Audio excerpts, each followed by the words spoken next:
Good day po sa lahat. Ayan, so welcome pong muli sa Reyes Atipen Farm. Ayan, so ang pag-uusapan po natin ngayon ay tungkol sa kung paano nga ba mag-alaga ng dragon fruit. By the way po, ako nga po pala si Agustin Atipen po ng Reyes Atipen Farm. Nasa description po ng video na ito yung Facebook account ko. Doon din po yung messenger ko. Pwede nyo po akong i-message. Ayan, so sa mga bibili ng mga cuttings po namin, sa mga order ng prutas, message lang po ako sa aking Facebook. Mas mabilis po yun. Andun na rin po yung contact number ko po. Ayan, actually nagawa ko na rin po ng video ito dati 2 years ago. Paano nga ba mag-alaga ng dragon fruit. Pero syempre luma na, then may mga changes na rin po. Ayan, so madali nga ba o mahirap ang mag-alaga ng dragon fruit? Sa totoo lang po, mahirap. Ayan, so mahirap po talaga mag-alaga ng dragon fruit. Nasa 6 years na rin po kami sa dragon fruit farming. At ang masasabi ko po, mahirap siya. Pero talagang may kita po sa dragon fruit farming. Ayan, so sa mga gustong kumita po sa dragon fruit farming, panoorin nyo lang po yung video po na ito. Napakarami po nating pag-uusapan tungkol sa kung paano mag-alaga po ng dragon fruit. Ayan, so unang-una po, ano nga ba yung mas magandang itanim? Seeds nga ba or cuttings? So syempre po, cuttings po ang pinakamabilis kasi po pag seeds po ang itatanim nyo, iabutin po kayo ng ilang taon bago po kayo makapagpatubo. Ayan, so masisira pa. So cuttings na lang po. Syempre, kung mas mahaba po yung cuttings, mas maganda po yung tanim po ninyo. Mas mabilis pong tumubo at mas mabilis pong bumunga. Gaya po niya, no? Ayan, so ano nga po ba ang magandang fertilizer na gagamitin po natin? So sa amin po sa farm namin, ayan, no, pure organic fertilizers po ito.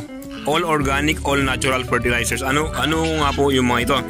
Ito po yung carbonized rice hull, cow manure, goat manure, mga bulok po na basura, ayan, mga sa kitchen waste po, ayan, pag samasamahin po natin, no? By the way po, yung naririnig nyo po na maingay, ito po yung mga gansa namin. Ayan, actually nandito lang po sila. Ayan po sila. Yan po, actually kalalagay lang po namin yung mga bantay po dito sa farm. Barako, tsaka babae po yan. Ayan, meron din po kasi kaming ibang barako at babae din nasa kabila naman sila. So pinaghiwalay, kailangan mo rin po kasing paghiwalayin yung mga barako para tuloy-tuloy po yung pangingitlog ng mga inahin po natin. Ayan, kasi territorial din po sila, no? Ayan, so pagpasensyahan nyo lang po yung ingay nila. May bahay po sila dito, kaya hindi po problema kapag may mga papasyal po dito. Makukulong po sila sa bahay po nila. Ayan. So gaya po na nasabi ko kanina, is organic, all natural po ang gagamitin po natin. May nilagay din po kami dito na yung mga sawdust. Ito po yung pinaglagarian galing po sa mga furniture shops. Ayan. Maganda nga palang itanim talaga, syempre, yung rooted na cuttings na po. Tapos yung mas mahaba, mas maganda po syempre. Yung ibang farm po gumagamit po ng trellis system. Ayan, so hindi po kasi namin kabisado yon. So pag-uusapan po natin is syempre yung poste po. So ganyan. So bawat isang poste po ay may 4 po na tanim po na dragon fruit. Ayan, so magiging payong po sila, ano? Ayan, magkakaroon po ng canopy. Ayan. Sa ngayon po, nasa 132 na poste na po kami. Ayan, so 120 po na mga Moroccan red, tapos may mga ibang variety po kami, yung katatanim lang po, ano? So umabot po kami ng 132. Ayan, so ang planting distance nga po pala is, ang pinaka-standard po talaga sa planting distance po is 3 meters by 3 meters po. Pero ito pong isang nagawa namin is 2.5 by 2.5. Okay lang din naman po. Yan, maganda lang din po yung spacing niya. Itong kabilang farm namin, may kalamansi pa in between. Ito po yung mga 3 by 3. Ayan, 3 meters by 3 meters. Maluwang pa po, ano? Ayan po. Sa height po ng poste 7.5 feet po. Ayan, so 2 feet po yung ihuhukay natin at 5.5 feet po yung nakalitaw. Ayan, so maganda na po na height po yun ng poste. Huwag po kayong maalag-alala kung mataas yung poste kasi ang bunga po ay nasa mababa lang po.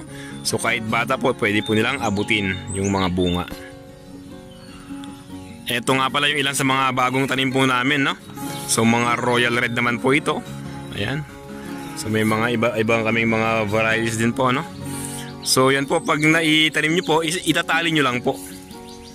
Ayan, italian nyo po lang straw yung... Ito po, straw po yan. Ayan. So, mga mababa, itali nyo lang po. Ayan.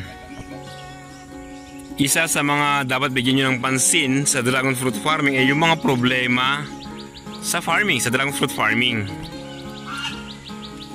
Unang-una po yan is yung lupa.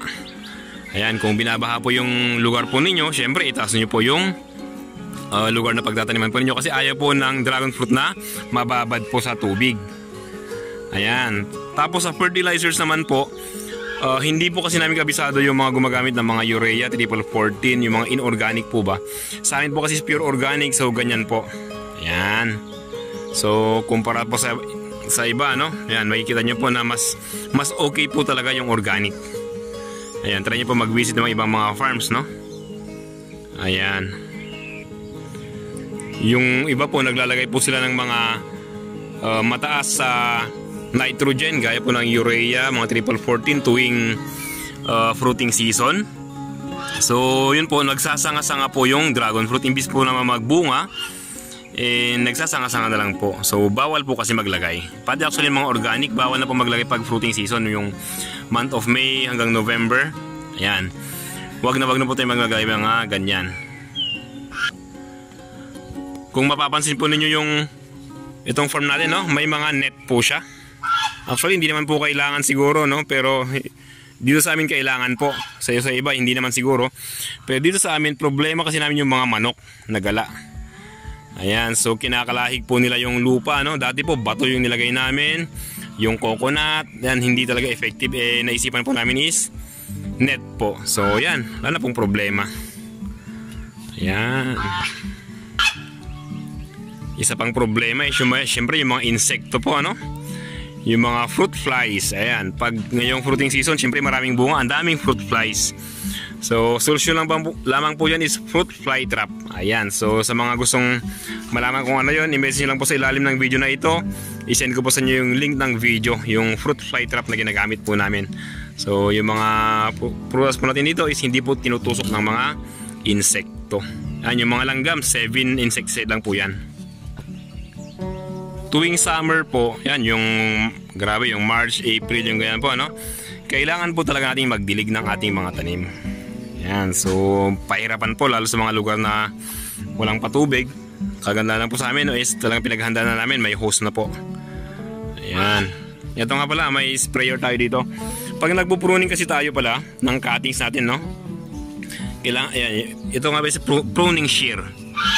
Ayan, ganyan po ang kunin nyo, hindi po yung isa kasi dalawang klase po yan, yung maliit at yung ganyan po. Okay na po ito, pang harvest, ganyan po. Tapos pang tanggal ng mga unnecessary na mga sanga, ganyan. Pwede na po yan. Then, isprehan nyo po ng insecticide na may fungicide. So, gaya po nito, yung maliit lang po na bottle, yan, no? Nasa 1 liter, 1.5, yan po, no? Yan, pero pag maramihan na po yung isprehan natin, yung lahatan na po, siyempre yung yung knapsack sprayer, yung 16 liters po. Ayan. By the way, May 14 nga pala ngayon, no? 2024. Number 1 na problema natin ulit is fungus. Ayan. So kung mapapansin po sa farm natin, medyo halos wala po, no? Pero actually meron din po yan. May mga fungus po yung ilan nating mga tanim. Ang pinaka-remedyo po talaga dyan is putulin po natin. Pagkaputol po, isprehan po agad ng insecticide at fungicide. Parang ganito po, tingnan nyo po. Ilalapit po natin, no? Ayan, lalapit natin konti. Ayan, nagtubig po siya, oh. Parang matubig siya, no? Yan, ikakat nyo lang po yan. Yung part lang na may, yan po. Then isprehan na po ng fungicide na may insecticide. Yan po. Kung mapapansin nyo po yung ating mga plant boxes, no? Ayan. Naglagay po kami ng plant boxes para po yung mga itong cow manure, yung mga fertilizers po natin is hindi po ma-wash out pag tag-ulan. Kaya po naka-box po sila. Ayan. Ayan po ano. So, kung mapapansin nyo po, kukunti po yung damo. Di ba umuulan na po ngayong Mayo, paunti-unti. Ang gagawin po talaga is mano-mano po natatanggalin yung mga damo. Ayan. So talagang ganyan po. May damo pong ganyan. Tatanggalin po natin mano-mano hanggang sa pinaka-roots niya. Nakuha yung roots niya. Ayan. Kaya kung mapapansin po ninyo, ayan, maglaan po talaga kayo ng oras para sa mga tanim. Kaya sabi ko nga, mahirap po ang mag-dragon fruit farming kasi talaga tututukan ninyo po, aalagaan po ninyo talaga. Ayan, once a week po nagdadamo kami. Dati, once a week nagdidilig. Ngayon naman is once a week magdadamo. Tapos dito sa labas na po, yung mga itong flooring niya is grass cutter po yan. Ayan, kailangan po talaga i-maintain ng maayos ang farm para marami pong bunga. Yung mga baguhan po na iba sa dragon fruit farming is nag-iisip kung paano magpabulaklak ng dragon fruit. Ayan, so nagpo-foliar fertilizer sila. Pero hindi po kailangan mag-spray po tayo ng any foliar fertilizers. Natural lang po. So hanap lang po kayo ng matured po na sanga at puputulin po yung dulo niya ng 1/2 inch. Parang ito po. Ayan, matured po na sanga ito. Naputulan po natin, no? Ayan, mga 1/2 inch yan. Tingnan nyo po, may mga, yan po, sa dalawa, tatlong buds, yan. So, ganun lang po yung magpabulaklak ng dragon fruit. Hindi po kailangan mag-spray ng foliar fertilizers po. Sa mga baguhan ulit sa dragon fruit farming, ang fruiting season po natin ay ngayong month po ng May hanggang November po. Lalo dito sa Luzon po, usually ganyan po. Sa Mindanao, Visayas, mas nauuna po kasi sila. So mga January, February, meron na sila eh. Pero yun naman po, mas nauuna naman silang mag-stop yung fruiting season nila. So mga September, October, halos wala na. Ganun sa atin naman sa Luzon, mga November, December, meron pa yan. December, konti na lang yan. Ayan, lalo kung yung lugar natin, guys, sa amin dito sa Burgos, Pangasinan na walang ulan. And November, halos wala na. Pero yung mga mauulan po na lugar, naku, tuloy-tuloy po yan. All year round po yung kanilang dragon fruit. Kahit wala silang pailaw, may mga bunga po yan basta may ulan. Yan po. Isa pa sa pag-usapan po natin, ito mga dried flower blooms. Ayan, so yan. Actually, lampas 1 week na po ito eh. Hilahin nyo lang po yan. Ayan, so yan po, no? Ayan, tanggalin nyo po yung mga dried flower blooms natin.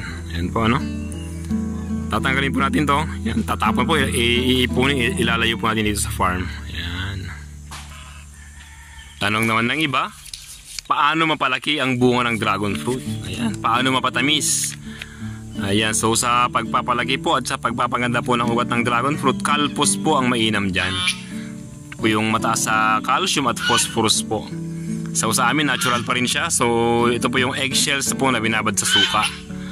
Yan, ifa-ferment po. Then yun po yung ating ihahalo ulit sa tubig. Yan, i-spray po natin sa ating mga tanim. Yung pampatamis naman po natin ng ating bunga is ito po yung potassium.